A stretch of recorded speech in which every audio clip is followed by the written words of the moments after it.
Бәріңе сәлем достар. Бүгін мен сіздерге 1997 жылы жарық көрген George из джунгли фильмінің қысқаша нұсқасын айтатын боламын.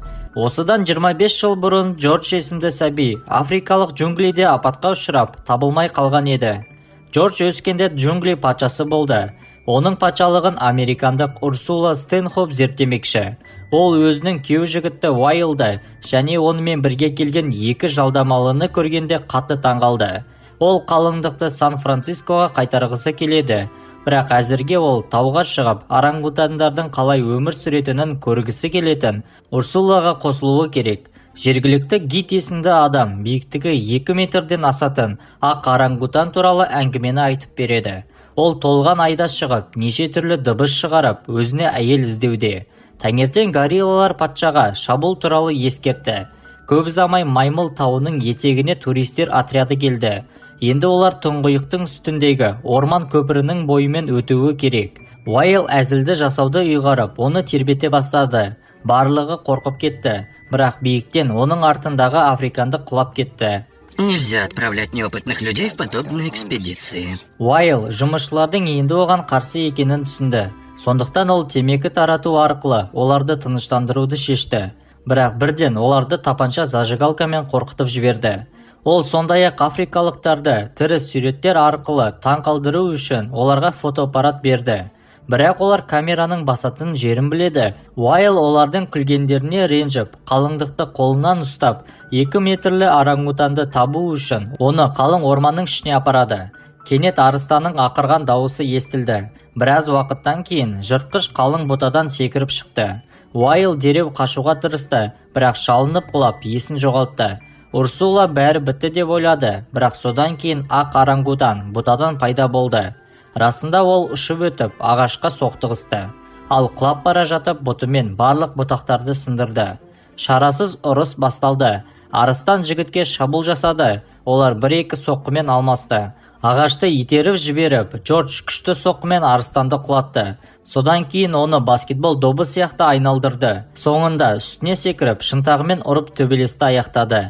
Арыстан қуылды, бірақ ол қайтадан шабуыл жасады. Содан кейін Джордж қызды құтқарып, оны жерден көтеріп алды. Алайда ол әдеттегідей ұшу градусын есептеген жоқ, ал қыз бұтаққа соғылып есін жоғалтты. Ақ орангутан Урсуланы джунглиге апарып, өзінің технологиялық үйіне кіргізді. Қалыңдығы үшін ақырына дейін шайқасып, шайқаста жараланғандай кейіп жасап, Уайл қызыл жидектерді бетіне жақты. Урсула төсекте оянып, таңғы асын әкеле жатқан горилланы көріп айқайлай бастады. Үйге бір шоғыр бананды әкелген ебедейсіз Джордж кірді. Урсула әлі де бұл түсім деп үміттенді. Өйткені тек түсінде ғана сөйлейтін горилланы медициналық анықтамалық оқып жатқанын көруге болады. Бойжеткен есеңгіреп, есін жоғалтады. Джордж Урсуланы шөберекпен жуа бастады және оның кеуде аймағында біртүрлі нәрсе тауып алды. Эйп оның әйел адам ұрғашы екенін түсіндіреді. Және оның көзінше сөйлеспеген дұрыс, бұл қыздың жүйкесін жұқартады. Джордж әйелдің дәмін татты. Оянған соң Урсула лифт арқылы ағаштан түсті. Енді Эйп үнемі кеудесін ұрып, қызды көргенде маймыл дыбыстарын шығаруы керек болды. Көңілді Тарзан сыйлыққа гүл алды, ал Урсула оны өз адамдарына апаруды өтінеді. Әрине, бұл жағдайда оларға Джорджтың иті Шеп көмектеседі. Жігіт жануарын шақырғанда жер сілкінді. Оларға піл келді, бірақ ол өзін ит сияқты ұстайды. Это твой пес? Это Шеп. Большой серый песик Джорджа. Шеп Урсуланы хоббитында аздап көтерді. Кейін қыз оған таяқ лақтыруды ұсынды. Бірақ Джордж бұталарға бөрене лақтырды. Ол одан да үлкен бөренемен оралды да, оны өсіп тұрған раушан гүлдеріне лақтырды. Жұп күйеу жігітті іздеуге шықты, бірақ кешке қарай Урсула джунглидің әдемі және тағайындалған патшасымен бірге өзін еркін сезініп бәрін ұмытып қалды. Тукан Джорджқа ұшып келіп, бір маймылға көмек керек екенін айтты. Кішкентай жануар маймылдар тобына ренжіп қалды. Олар оны құрғақ деп атайды және онымен ойнағысы келмейді. Урсула көз жасын сүрту үшін орамалды берді, бірақ маймыл оған артқы жерін сүртті. Басқа маймылдар оны елемейді. Сол кезде қалың тоғайдан арыстан шықты. Тек бір маймылдан басқасының бәрі қашып кетті. Ол кеудесін ерлікпен ұрып, жыртқышты қуып жіберді. Жоспар жұмыс істеді. Енді бәрі онымен дос болғысы келеді. Жасақ орангутанның ізін тапты. Жалдамалылар оны ұстап алып, табыс табуға шешім қабылдады. Осы уақытта Джордж Урсулаға леондарда қалай сермеуді үйретеді. Оның қолынан келе қоймады, сондықтан жабайы оған шеберлік сабағын көрсетеді. Джордж бүгін бұрынғыдан да ақылды, ол әдемі болғысы келеді, және іштей әдеттен тыс нәрсені сезіне бастады. Эйп оған ақылын айтты. Әйелдің назарын қалай аударуға болады? Үнемі ауызға ауа толтыру керек. Содан кейін тістеріңді көрсетесің. Кейін жапырақтарды лақтырып айқайлау керек. Бұл точно қызға ұнайтын болады. Жалдамалылар джунглиді аралаудан шаршаған. Уайл олармен сөздік арқылы келіссөз жүргізуге тырысады. Өйткені олар тек суахали тілінде сөйлейді. Бірақ Уайл ақ орангутанды басып алуға көмектесу үшін $50 ұсынғанда, олар бірден ағылшын тілінде $100 талап етеді. Урсула джунглиде адасып патшамен кездескеніне қатты қуанды. Ол мүлде қорықпайды. Жігіт Урсулаға сезімін айту керек екенін түсінді. Ол аузын ақситып, секіре бастап айғайлайды. Ал Урсула мұны көріп кетіп қалды. Бұл жоспар орындалмады. Эйп кітапханасынан адаммен танысу деген кітапты тауып алғаны жақсы болды. Урсула Джордждың кеудесінде қолтырауын тісін көрді. Бірақ ол оны өлтірмеді. Жай ғана ауырып тұрған тісін жұлып алуға көмектесті. Қыздың бала кезінде тауып алған арзан сақина бойтұмары да бар екен. Урсула оны джунгли патшасына беруге шешім қабылдады. Гориллалар концерт қойып, Джордж ханымды биге шақырды. Және ұялудың қажеті жоқ. Себебі мұнда оны айыптайтын, немесе оның іс-қимылына күлетін ешкім жоқ. Тек Джордж пен Урсула ғана оттың айналасында көңілді болды. Лайл артта жүріп, барлық бұталарды бетімен қабылдауға шаршадым дейді. Ол алға ұмтылды, бірақ бірден сүрініп, жаңа боқ үйіндісіне бетпен құлады. Лайл оған зажигалка беруді талап етті. Жалдамалы екі бірдей тапанша тауып алып, біреуін американдыққа лақтырып берді.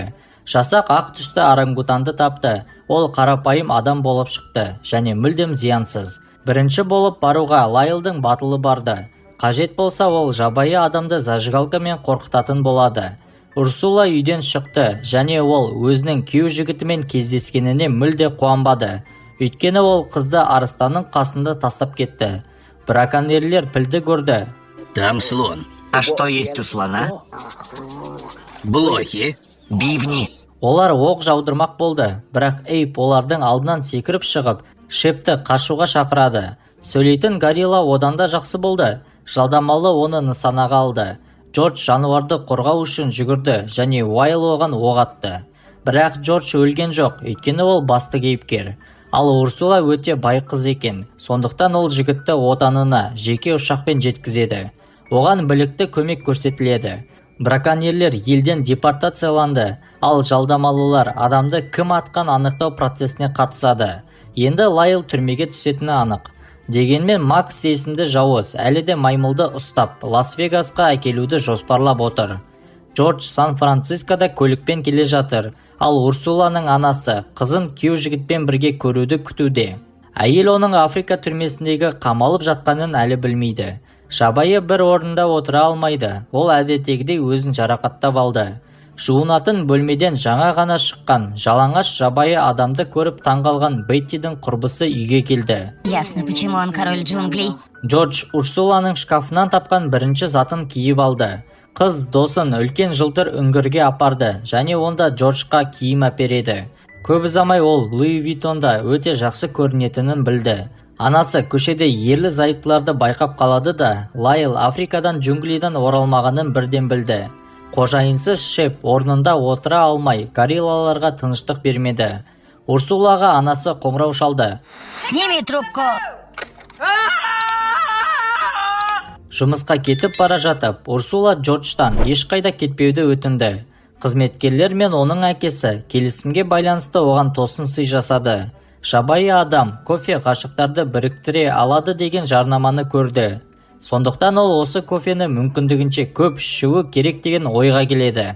Метеоролог Джорджқа көңіл күйді көтеру үшін көшеге шығуға кеңес береді. Ол қарсылық көрсетпеді. Кофе Джорджты өмірінде көрген ең үлкен көпірге апарды. Ол дәл уақытында осында болды, өйткені көпірдің қабырғаларында бір жігіт парашютпен ілініп қалған. Джордж әдеттегідей бейшараның қасына ұшып келіп, оны ілгектен шығара алды. Теледидардың төтенше жағдай туралы хабар көрсетілді. Урсула досын көріп, көпірге келіп, құтқарушы кемеге отырды. Джордж парашютке түсіп, судың үстінен көтерілді. Жігіт бірден кемеге ұшып келді де, әдет бойынша бетімен соғылды. Урсула батырды құшақтап алды. Кофе шынымен де көмектесті. Браконьерлер горилланың ішінде біреуі шахмат ойнап жатқанын көріп, оған ұйықтататын транквилизаторды атты. Эйп есін жоғалтпас бұрын, ол Джорджты тауып хабар жеткізуді Туканға айтып үлгерді. Урсула ата-анасымен кездесуге қобалжыды. Сондықтан Джордж оған джунгли айқайын үйретуді ұйғарды. Бұл оған сенімділік береді. Урсула анасымен әкесіне Лайлға неге үйленбейтінін түсіндіру үшін көп сөйлеуге мәжбүр болды. Джунглиден жабайы болу қаупі төніп тұрғанын білгенде анасы ерекше ренжіді. Оның үстіне Лайлдың мүсіні бар салтанатты тортта қабылдауға дайын болды. Бірақ Джордж оны бәрібір бірден жойып жіберді. Қабылдауға қоғамның барлық адамдары жиналды. Соның ішінде Сан-Франциско қаласының мэрі де болды. Ол да Уайл қайда кетті деп таңғалады. Осы уақытта барлық қыздар бір қатарда тұрып, Джорджтың жылқымен жүгіріп жатқанын көру үшін жиналды. Дәл осы кезде Урсула Джордж оның адамы екенін түсінді. Қабылдауда қызғаншақ жігіттер де келді.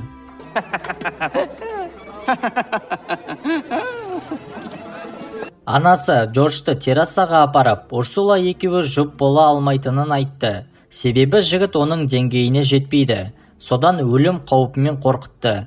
Егер Джордж қызының үйлену тойына кедергі келтірсе, онда ол мола болады дейді. Тукан оны түнде тауып алып, ұрлау туралы хабарлады. Урсула ұйықтап қалды. Джордж оны оятпады. Тек бойтұмар қолтырауын тісін қалдырды. Анасы жабайы адамның джунглиге оралғанына қуанды. Ал Урсула анасын онымен кеше сөйлескенін біліп қойды. Бірақ қыз оңайлықпен берілмейді және Джорджтың соңынан Африкаға баруға ниетті болды. Кенет оны анасы емес, әкесі қолдады және қызына сәттілік тіледі. Джордж Африкаға сәлемдемемен жіберілді. Ол ыңғайсыз қалыпта келді. Джунгли патшасы досына тезірек жетуі үшін кроссовки киді. Джордж үлкен қашықтықты тоқтаусыз кесіп өтті. Бірақ браконьерлер шаршап джунгли арқылы ауыр тормен әрең қозғалады. Олар өзенге қысқа жол деген жазуды көріп келе жатты. Эйп оларға бұл жалған белгі екенін айтты. Жол оларды үйіне қайтарады деді. Бірақ қылмыскерлер оған сенбеді. Ақырында Джордж үйге жетіп, сынған көзілдірікті тапты. Браконьерлер де осында келді. Ақыр соңында Эйп оларға өтірік айтпағаны белгілі болды. Джордж оларға соққы берді, бірақ тигізе алмады. Зұлымдар жергілікті Тарзанның сазайын беріп, кроссовкидан ұшып шығарды. Бірақ оның хайуандық ептілігі және қолтығының жағымсыз иесі қылмыскерлермен тең дәрежеде күресуге мүмкіндік берді. Сосын мұнда шеп келіп, Туканмен оқ атты. Кейін кокостар іске қосылды. Бірақ оқтар Джорджқа да, Эйпке де тиді. Макс мылтығын алды, бірақ Урсула оны дер кезінде тоқтатты. Ол Джорджтың құшағына құлады, бірақ жабайының жұмысы әлі бітпеді. Ол алыпты жұдырықпен ұрып, оны нокаутқа түсірді. Урсула жабайыға сүйіспеншілігін мойындамақ болды. Бірақ сол кезде түрмеден қашып, жабық сектаға кірген Уайл пайда болды. Басқа табынушылар Джорджты ұстап алды. Уайл Урсуланы оның еркініне қарсы үйлену үшін өзенге сүйреп алып кетті. Кіші маймыл дабыл қағып, горилла бандасы алыптардың сазайын беріп, оларды торға қамап тастады. Уайл Урсуланы үңгірге сүйреп апарды. Содан кейін олар өзенге құлады. Су ағыны сырғанақтай оларды сарқырамадан құлағанша алға апарды.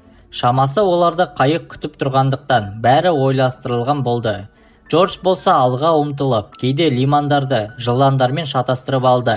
Неке қию рәсімі басталғанда Уайл алдағы сарқыраманы байқамады. Сүйіктісін құтқару үшін Джордж джунгли тарихындағы ең үлкен секіруді жасауға мәжбүр болды. Ол үлкен жылдамдықты арттырып, ағашқа соғылып, ол қайықтың алдына дәл құлап түсті. Жабайы өз қызын құтқарып қалды. Уайл мұны байқамай қалды. Қараңғы үңгірден шыққанда ол горилламен некесін қиып қойғанын білмеді. Сан-Франциско мұрагері мен джунгли патшасының үлкен тойы өтті. Рәсімге қалыңдық жағынан адамдар, күйеу жағынан жануарлар қатысты. Бірақ екі жақта ішіп мас болды. Көп ұзамай ерлі зайыптылардың мұрагері дүниеге келді. Осылайша фильм аяқталды достар. Сіздермен болған кино шолу арнасы келесіде кездескенше.